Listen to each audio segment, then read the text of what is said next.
Hi అండి. Good morning. అందరూ ఎలా ఉన్నారు? బాగున్నారా? మేము కూడా బాగున్నామండి.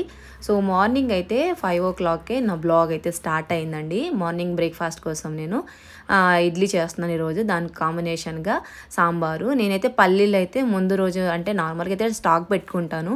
సో అయిపోయినందుకు నైటే ఫ్రై చేసి పెట్టానన్నమాట. సో మా వారైతే ఈరోజు పీటీ ఉంది. వీక్లీ 2 టైమ్స్ అయితే పీటీ ఉంటుందండి ఈయనకి.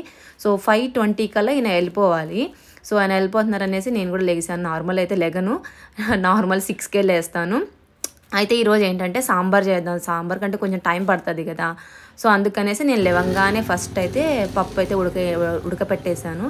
సో మా వారైతే వెళ్ళిపోయారు. నేనైతే కొంచెం డైలీ అయితే మార్నింగ్ లేవగానే హాట్ వాటర్ తాగుతాను. సో ఫస్ట్ అయితే హాట్ వాటర్ తాగేసిన తర్వాత ఇంకా నా పని స్టార్ట్ చేసేసుకుందామని అనుకున్నాను. సో పప్పు ఉడికిచ్చాను కదండి, మొత్తం అయితే ఇంకా స్టవ్ మీద అయితే పడిపోయింది కొంచెంగా. నార్మల్గా అయితే మా చిన్నతనంలో మేము స్టవ్లు కానీ ఇలాగ గ్యాస్ అలాగా యూస్ చేసే వాళ్ళమే కాదు, పొయ్యి మీదనే వంట చేసుకునే వాళ్ళము. అయితే మా అమ్మ వంట చేసినప్పుడల్లా అయితే లేంగానే ఫస్ట్ అయితే పొయ్యిలో ఉన్న బూడిదంతా తీసేసి క్లీన్ చేసి దాని మీద కొంచెం నీళ్ళు చల్లేసి మంచిగా దాన్ని ముస్తాబ్ చేసిన తర్వాతనే అప్పుడు వంట అనేది స్టార్ట్ చేసేవాళ్ళము. తర్వాత ఇంకా పంపు స్టవ్లని ఇంకేవేవో రకరకాలు వచ్చేసాయి. ఆ తర్వాతకి ఇప్పుడున్న జనరేషన్లో మొత్తం కూడా అంతా చేంజ్ అయిపోయింది కదా. సో ఇంకా ఇప్పుడైతే మొత్తం అయితే ఇంకా గ్యాస్ బండ్ అయితే తుడిచేసాను. ఇంట్లో ఇంకా ఫస్ట్ లేంగానే నేను చేసేదండి పాలని కాంచేస్తాను. నేను ఇంట్లోనే హోమ్మేడ్గా నెయ్యి చేసుకుంటానండి, అందుకని ఆవు పాలే మేము వాడేది. ఇంకా మీగడైతే తీసేసి ఒక 10-15 డేస్ అయినప్పుడల్లా నేను ఇంకా నెయ్యి కానీ బటర్ కానీ అలాగే ఇంట్లోనే చేసుకుంటాను. నేను బయటదైతే యూస్ చేయను. సో సాంబార్ కదండి, ఇంకా పాలు ఒక సైడు మరుగుతున్నాయి. ఇంకా నేనైతే ఆలూను తర్వాత క్యారెట్ రెండూను కట్ చేసి పెట్టుకుంటున్నాను. మా పిల్లలు ఆలు అంటే మా చిట్టల్లికి ఇష్టము. ఇంకా గాజర్ అంటే క్యారెట్ని హిందీలో గాజర్ అంటారండి. సో కట్ చేసుకున్నవన్నీ కూడా నేను అంటే నీళ్ళల్లో పెట్టేశాను అనమాట. ఆలు ఎట్లా అంటే కొంచెం నల్లగా అవుతుంది కదా, కట్ చేసి దాంట్లో పెడితే నల్లగా అనేది కాకుండా ఉంటుంది. నేను సాంబార్ చేస్తే శనగపప్పుతో చేస్తానండి. కొంతమంది కందిపప్పు కూడా యూస్ చేస్తారు. అంటే శనగపప్పు ఎందుకంటే కొంచెం తిక్కుగా ఉంటుంది. సో అందుకని నేను దీనికే ప్రిఫర్ చేస్తాను. సో చాలామంది వెరైటీగా తమ స్టైల్లో సాంబార్ చేసుకుంటారు కదా. నా చిన్నతనం నుంచి మా అమ్మ చేసిన సాంబారే అనమాట. సో ఫస్ట్ అయితే కొంచెం ఆయిల్ వేసుకొని ఆవాలు జీలకర్ర తర్వాత ఎండుమిర్చి తర్వాత ఒట్టిమిరపకాయలు పచ్చిమిరపకాయలు అవి వేసేసుకొని ఒక ఆనియన్ కట్ చేసి తర్వాత కరివేపాకు కొంచెంగా పసుపు నూనెలోనే మనం పసుపు వేస్తే చాలా కలర్ మంచిగా వస్తుందండి, మామూలుగా కూరలలో ఉడికే తప్పడం కన్నా.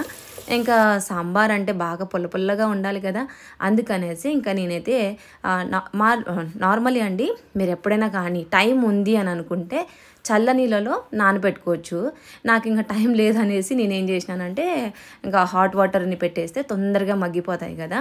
సో ఇంకా నేను కట్ చేసి పెట్టుకున్నటువంటి ఆలును తర్వాత ఇంకా క్యారెట్ వేసేసి దానికి చిన్నగా ఒక 4-5 బెండకాయలు ఇంట్లో ఉంటే అవి కట్ చేసి వేసేసాను. కొద్దిగా మగ్గిపోయిన తర్వాతకి ఇంకా నేనైతే పులుసు వేసేస్తున్నాను అనమాట.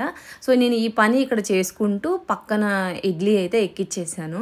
యాక్చువల్లీ ఈరోజు ఏంటంటే మా బ్లాక్లో ఉన్న వాళ్ళందరికీ కూడా, మా క్వార్టర్స్లో ఉన్న వాళ్ళందరికీ కూడా సాంబారు ఇడ్లీ చట్నీ ఇవ్వాలని డిసైడ్ అయిపోయాను. సో అందుకనే నేను నిన్న నైటే ఒక ½ కిలో చేసి పెట్టానండి. నార్త్ ఇండియన్ మన ఇడ్లీ దోశ వడ ఇంకా సాంబార్ అంటే చెప్పక్కర్లేదు. వాళ్ళు స్పెషల్గా అడిగి చెప్తారు, భాబీ మీరేమన్నా ఇడ్లీ దోశ అలా చేస్తే మాకు ఇవ్వండి అని ముందే చెప్పి పెడతారనమాట.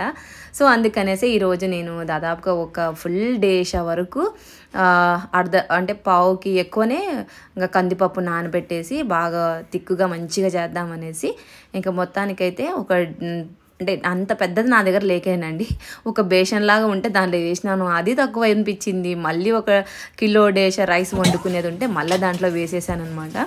సో మొత్తానికైతే ఇంకా తాలింపు వేసినదంతా కూడా ఒక పెద్ద పత్తిలో అంటే డేషలో వేసేసి ఇంకా దాంట్లోకి సాంబార్ పౌడరు నెక్స్ట్ ధనియాల పౌడరు వేసేసానమాట. ఇంకా ఒక సైడ్ అది ఇంకా ఉడుకుతూ ఉంది. ఇంకా సాంబార్ కోసం వాడినటువంటి ప్లేట్లు ఇంకా కుక్కర్ ఇవన్నీ ఉంటాయి కదా. సో అవన్నీ నేను క్లీన్ చేసుకుంటూ ఉన్నానన్నమాట. సో ఇంకా పల్లీల చట్నీ అయితే ముందే ప్రిపేర్ చేసి పెట్టాను, తాలింపు వేసేసి చాలా టేస్టీగా వచ్చింది అనేసి అన్నారు. ఇంకా మా బ్లాక్లో ఉన్న వాళ్ళందరికీ కూడా ఇద్దామనేసి డిసైడ్ అయిపోయాను. సో ఇంకా ఇలా పని చేసుకున్న ముందే నేను పిల్లల కోసము టిఫిన్ బాక్స్లు అన్నీ కూడా రెడీ చేసేసి, నెక్స్ట్ వాళ్ళకి వాటర్ బాటిల్, వాళ్ళ స్కూల్ యూనిఫామ్స్ అన్నీ కూడా ఐరన్ చేసేసి పక్కనైతే పెట్టేశాను అనమాట. వాళ్ళు వేసిన తర్వాతకి నాకు ఇంకా పరుగులు అన్నట్టు ఉంటుంది. సో అందుకని ఎక్కువైతే సామాన్లు లేకుండా జస్ట్ వండినవి మాత్రమే. ఇంకా అంత లోపల ఇడ్లీ కూడా అయిపోతే దాన్ని పక్కన దించేసానండి. ఆ తర్వాత ఇంకా సాంబారు ఉడుకుతుంటే పొంగుతుందనమాట. ఎప్పుడైనా కానీ మనము సాంబారు ఉడికించేటప్పుడు అది పొంగకుండా చూసుకోవాలి, కింద పడిపోతే అదేటో టేస్ట్ మారిపోతుంది అంటారు. సో ఇంకా లాస్ట్ ఫైనల్గా అయితే ఇంకా కొంచెంగా దగ్గర అవుతుందనగా కొంచెం ధనియా పత్తా అదే కొత్తిమీర వేసేసాను. ఏమనుకోద్దండి, నాకు మధ్యలో హిందీ వర్డ్స్ ఎక్కువగా వస్తూ ఉంటాయి, అందుకని నేను రిపీట్గా ఒకసారి హిందీలో చెప్పినా మళ్ళీ తెలుగులో అలా చెప్పేస్తున్నాను. ఇంకా ఇడ్లీలు అయితే చాలా వేడివేడిగా ఉన్నాయండి. ఇంకా మా వారైతే ఇంకా రాలేదు. మా ఎదురు బ్లాక్లో ఉన్న వాళ్ళు కొంతమంది 7 గంటలకల్లా ఆఫీస్కి వెళ్ళిపోవాలి. సో అందుకోసమని వాళ్ళకి ఇద్దామనేసి ఇంకా నేనైతే ఇడ్లీలన్నీ కూడా ఒక ప్లేట్లోకి అయితే పెట్టేసుకుంటున్నాను. ఇంకా చట్నీ, సాంబారు నేను చట్నీ కొంచెం ఇచ్చినా కానీ సాంబారు మాత్రం దండిగా ఒక పెద్ద గిన్నెలు అయితే ఇచ్చానమాట. చూసినారు కదా నేను సాంబారు ఎంత ఎక్కువ క్వాంటిటీతో చేశాను అనేది. సో నేను ఎక్కువ క్వాంటిటీలో కూడా చాలామంది భయపడతారు, అమ్మో పాడైపోతుందేమో అని అట్లా కంగారు పడిపోతారు కదా. అలా లేకుండా నేను ప్రశాంతంగా చేసుకోగలుగుతానండి, ఎంత చేసుకోవాలి ఏంటి అనేది. ఇంకా ఇలాగ పెద్ద గిన్నెలో అయితే సాంబార్ అయితే తీసేసాను. మా పిల్లలు ఇద్దరికి కూడా క్యారెట్ అన్న ఆలు అన్న చాలా ఇష్టం అనమాట. అందుకనేసి నేను ఎక్కువగా ఇవే వేసేసాను. ఇంకా ఫైనల్గా అయితే వేసేసి ఒక థంబ్నెయిల్ తీసుకుందామని ఇలాగా చేసేసాను. ఒక ఫ్యామిలీకి ఇంక అప్పుడే ఒక అన్న వెళ్ళిపోయే టైం అవుతున్నాక నేను వెంటనే వెళ్ళి వాళ్ళకి ఇచ్చేసి వచ్చాను. సో ఇచ్చేటప్పుడు ఇస్తే బాగుండదు కదా అని ఒక ఫ్యామిలీకి ఇచ్చిన తర్వాత రెండో ఫ్యామిలీకి కూడా పోయి ఇచ్చేసానండి. ఇలాగా మొత్తానికైతే 5 ఫ్యామిలీలకి ఈరోజైతే ఇచ్చేసాను. ఇంకా మా చెట్టుకి చూసారా గుండు మల్లె పూలు ఎంత చక్కగా కాసాయో, స్మెల్ అయితే భలేగా వస్తున్నాయండి. లాస్ట్ టైం అయితే నేను షార్ట్ వీడియో చూపించాను కదా, సో దాంట్లో మల్లెపూలు ఎంత బాగా వచ్చాయి అనేది. ఇంకా అప్పుడే అందరూ పీటీ అయిపోయిందండి, రిటర్న్ వస్తున్నారు. స్కూల్లో పిల్లలు వస్తున్నప్పుడు ఎట్లా పరిగెత్తుకుంటూ వస్తారు చూడు, అలాగా అందరూ ఇంకా లైన్ కట్టింటారండి వచ్చేతోళ్ళు. ఇంకా మా ఆయన వచ్చేసరికి ఆయన స్నానానికి వెళ్ళిపోయారు. పిల్లల్ని ఇంకా ముందే లేపేసి ఇంకా పాపకి ఈరోజు బుధవారము కలర్ డ్రెస్ ఉంటుందన్నమాట. ఇంకా చట్నీ అయితే బాక్స్లో కట్టాను. సాంబార్ అయితే ఇంకా అక్కడ మీద పోసేసుకొని తింటారు కదా, తినడం రాదు వీళ్ళకి అని ఇంకా నేనైతే ఇంట్లో ఇడ్లీ అండ్ సాంబారు సాంబార్తో తినేసాను అనమాట. ఇంకా మా ఆయన చిత్తల్లి నీ దాంట్లో కొంచెం తిందనా అమ్మ అంటే అప్ప తిను అనేసి అంటే ఇంకా వాళ్ళ నాన్న కూర్చొని తింటా అన్నాడు. నేనండి ఎందుకు పాపని తినడము, నీకు సపరేట్గా తీసుకొస్తానులే అనేసి ఈయనకి సాంబారు ఇడ్లీ చట్నీ అయితే ఇచ్చేసాను అనమాట. ఇంకా ఈయన కూడా అబ్బో చట్నీ సాంబార్ భలే కుదిరిందే అనేసి బాగా తినేసారు. ఈయన నార్మల్లీ ఎప్పుడు టిఫిన్ చేయరండి. యాక్చువల్లీ చెప్పాను కదా ఈరోజు పీటీ ఉందని, 8కి అలా వెళ్ళాలన్నమాట. 7:30కి వస్తే ఒక హాఫ్ అన్ అవరే టైం ఉంటుంది, ఫ్రెష్ అప్ అయ్యి రెడీ అయ్యి వెళ్ళిపోవాలి. డైలీ అయితే పాలు తాగే వెళ్ళిపోతారు ఈయన, అంటే 6:30కే కదా పాలు తాగి వెళ్ళిపోతారు.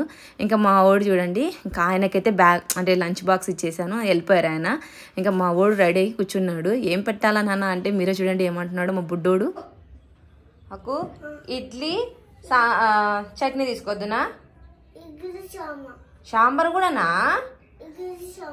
ఇడ్లీ సాంబార్ కావాలన్నా. ఓకే అండి, మా పిల్లలు మా వారు ఇంకా మా బ్లాక్లో ఉన్న వాళ్ళందరికీ అందరు తినేసినారు. ఇంకా నేనే అనమాట ఇప్పుడు తినడము.